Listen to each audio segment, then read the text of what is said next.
شروع اللہ کے نام سے جو بڑا مہربان نہایت رحم والا ہے۔ ہا میم عین سین قاف۔ خدائے غالب و دانا اسی طرح تمہاری طرف مضامین اور براہین بھیجتا ہے جس طرح تم سے پہلے لوگوں کی طرف وہی بھیجتا رہا ہے۔ جو کچھ آسمانوں میں اور جو کچھ زمین میں ہے سب اسی کا ہے، اور وہ عالی رتبہ اور گرامی قدر ہے۔ قریب ہے کہ آسمان اوپر سے پھٹ پڑیں اور فرشتے اپنے پروردگار کی تعریف کے ساتھ اس کی تسبیح کرتے رہتے، اور جو لوگ زمین میں ہیں ان کے لیے معافی مانگتے رہتے ہیں۔ سن رکھو کہ خدا بخشنے والا مہربان ہے، اور جن لوگوں نے اس کے سوا کارساز بنا رکھے ہیں وہ خدا کو یاد ہیں اور تم ان پر داروغہ نہیں ہو۔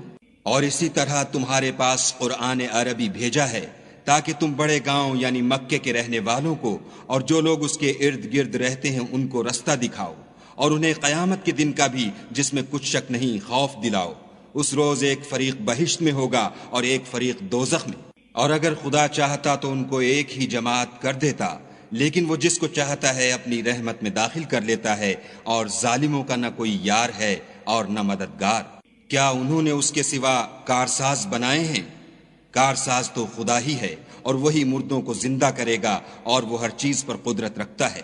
اور تم جس بات میں اختلاف کرتے ہو اس کا فیصلہ خدا کی طرف سے ہوگا۔ یہی خدا میرا پروردگار ہے، میں اسی پر بھروسہ رکھتا ہوں اور اسی کی طرف رجوع کرتا ہوں۔ آسمانوں اور زمین کا پیدا کرنے والا وہی ہے، اسی نے تمہارے لیے تمہاری ہی جنس کے جوڑے بنائے اور چار پایوں کی بھی جوڑے بنائے، اور اسی طریق پر تم کو پھیلاتا رہتا ہے۔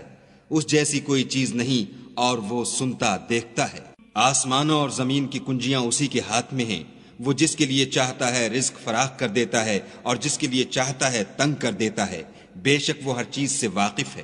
اس نے تمہارے لیے دین کا وہی رستہ مقرر کیا جس کے اختیار کرنے کا نوح کو حکم دیا تھا، اور جس کی اے محمد صلی اللہ علیہ وآلہ وسلم ہم نے تمہاری طرف وہی بھیجی ہے، اور جس کا ابراہیم اور موسیٰ اور عیسیٰ کو حکم دیا تھا، وہ یہ کہ دین کو قائم رکھنا اور اس میں پھوٹ نہ ڈالنا۔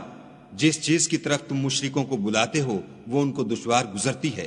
اللہ جس کو چاہتا ہے اپنی بارگاہ کا برگزیدہ کر لیتا ہے، اور جو اس کی طرف رجوع کرے اسے اپنی طرف رستہ دکھا دیتا ہے۔ اور یہ لوگ جو الگ الگ ہوئے ہیں تو علم حق آ چکنے کے بعد آپس کی ضد سے ہوئے ہیں، اور اگر تمہارے پروردگار کی طرف سے ایک وقت مقرر تک کے لیے بات نہ ٹھہر چکی ہوتی تو ان میں فیصلہ کر دیا جاتا، اور جو لوگ ان کے بعد خدا کی کتاب کے وارث ہوئے وہ اس کی طرف سے شبہ کی الجھن میں پھنسے ہوئے ہیں۔ تو اے محمد صلی اللہ علیہ وآلہ وسلم اسی دین کی طرف لوگوں کو بلاتے رہنا، اور جیسا تم کو حکم ہوا ہے اسی پر قائم رہنا، اور ان کی خواہشوں کی پیروی نہ کرنا، اور کہہ دو کہ جو کتاب خدا نے نازل فرمائی ہے میں اس پر ایمان رکھتا ہوں، اور مجھے حکم ہوا ہے کہ تم میں انصاف کروں۔ خدا ہی ہمارا اور تمہارا پروردگار ہے، ہم کو ہمارے اعمال کا بدلہ ملے گا اور تم کو تمہارے اعمال کا۔ ہم میں اور تم میں کچھ بحث و تکرار نہیں، خدا ہم سب کو اکٹھا کرے گا اور اسی کی طرف لوٹ کر جانا ہے۔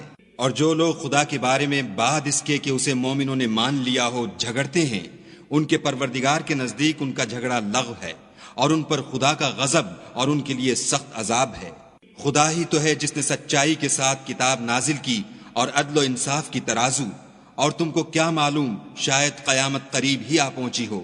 جو لوگ اس پر ایمان نہیں رکھتے وہ اس کے لیے جلدی کر رہے ہیں، اور جو مومن ہیں وہ اس سے ڈرتے ہیں اور جانتے ہیں کہ وہ برحق ہے۔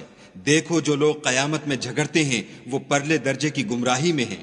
خدا اپنے بندوں پر مہربان ہے، وہ جس کو چاہتا ہے رزق دیتا ہے، اور وہ زور والا اور زبردست ہے۔ جو شخص آخرت کی کھیتی کا طالب ہو اس کے لیے ہم اس کی کھیتی میں افزائش کریں گے، اور جو دنیا کی کھیتی کا خواستگار ہو اس کو ہم اس میں سے دیں گے، اور اس کا آخرت میں کچھ حصہ نہ ہوگا۔ کیا ان کے وہ شریک ہیں جنہوں نے ان کے لیے ایسا دین مقرر کیا ہے جس کا خدا نے حکم نہیں دیا؟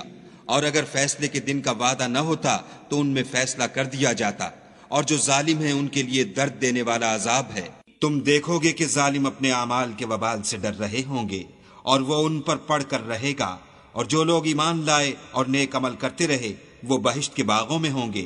وہ جو کچھ چاہیں گے ان کے پروردگار کے پاس موجود ہوگا، یہی بڑا فضل ہے۔ یہی وہ انعام ہے جس کی خدا اپنے بندوں کو جو ایمان لاتے اور عمل نیک کرتے ہیں بشارت دیتا ہے۔ کہہ دو کہ میں اس کا تم سے صلہ نہیں مانگتا، مگر تم کو قرابت کی محبت تو چاہیے، اور جو کوئی نیکی کرے گا ہم اس کے لیے اس میں ثواب بڑھائیں گے، بے شک خدا بخشنے والا قدردان ہے۔ کیا یہ لوگ کہتے ہیں کہ پیغمبر نے خدا پر جھوٹ باندھ لیا ہے؟ اگر خدا چاہے تو اے محمد صلی اللہ علیہ وآلہ وسلم تمہارے دل پر مہر لگا دے، اور خدا جھوٹ کو نابود کرتا اور اپنی باتوں سے حق کو ثابت کرتا ہے۔ بے